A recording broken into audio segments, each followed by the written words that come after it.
กับลุงเศรษฐีต้องซ้ำสีวันนี้ต้องมีน้ำตาวาสนาของสายนี้มันต้อยต่ำได้ความงดงามเดือนหน้าจะมีงานดองน้องไม่หุบคำเดือนสี่แม่งานเนื้อทองวันนายเศร้ามองส่วนน้องมีสุขเหลือเกินเสียงคนเอ่ยว่ามาเจอควันเอ้ยเขาแห่เคยส่วนตัวเฮานั้นแต่เรายกดอกขึ้นน้ำตาไหลยาวยาวดื่มให้เมาให้ลืมความเก่าไปเลย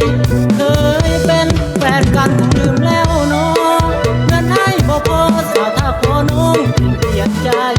คงคาดบ่ถึงว่าวันหนึ่งจะมาทำงานคำสัญญาไว้ก็คิดว่าจะลืมกันเห็นเจ้าแต่งงานเข้ากับความมีความสุขส่วนนายมันทุกข์หัวใจถือทรมานน้องมาลืมสิ้นทุกอย่างที่มีให้กันเขาเป็นเศรษฐีมีเงินสร้อยแหวนมามันส่วนตัวให้นั้นวันต้องกินน้ำตาสาวตะโกจะสร้างใจดำมาดึงคำให้มาสาวตะโกจะสร้างใจดำมาดึงคำให้มาลืมสัญญาวันที่ไปผ่านมาคนตัวบ้านก็ทราบคุณดีคนตัวบ้านก็ทราบคุณดีกระดกลายแสงแค่นั้นละแต่งงานแล้วโน้น้องแล้วโน้น้อง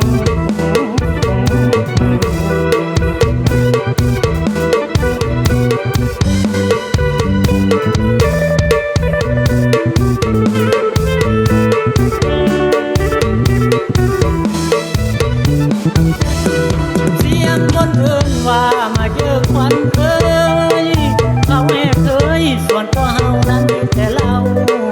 ยกดอกขึ้นน้ำตาไหลยาวยาวดื่มให้เมาให้ลืมความเก่าไปเลยเคยเป็นแฟนกันคงลืมแล้วเนาะเงินได้บ่พอสาวถ้าขอน้องเปลี่ยนใจคงคาดบ่ถึงว่าวันหนึ่งจะมาทำลายคำสัญญาไว้ก็คิดว่าจะลืมกันเห็นเจ้าแต่งงานเข้ากับความมีความสุขส่วนนายมันทุกข์หัวใจถือทรมาน